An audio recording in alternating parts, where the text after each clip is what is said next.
سيقول السفهاء من الناس ما ولاهم عن قبلتهم التي كانوا عليها قل لله المشرق والمغرب يهدي من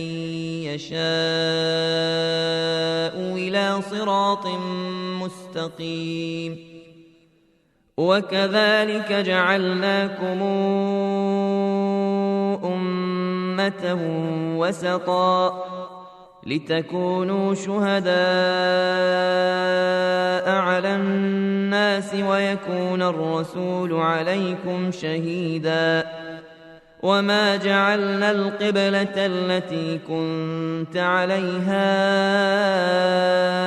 إلا لنعلم من يتبع الرسول ممن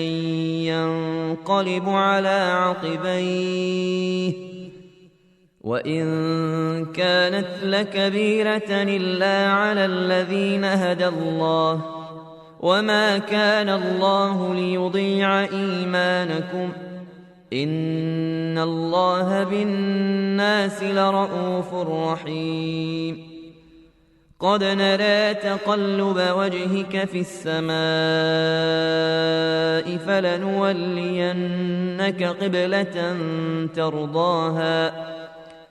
فول وجهك شطر المسجد الحرام وحيث ما كنتم فولوا وجوهكم شطره وإن الذين أوتوا الكتاب ليعلمون أنه الحق من ربهم وما الله بغافل عما يعملون ولئن أتيت الذين أوتوا الكتاب بكل آية ما تبعوا قبلتك وما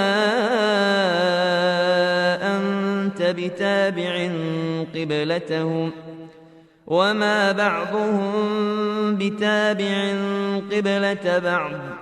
ولئن اتبعت أهواءهم من بعد ما جاءك من العلم إنك إذا لمن الظالمين الذين آتيناهم الكتاب يعرفونه كما يعرفون أبناءهم وإن فريقا منهم ليكتمون الحق وهم يعلمون الحق من ربك فلا تكونن من الممترين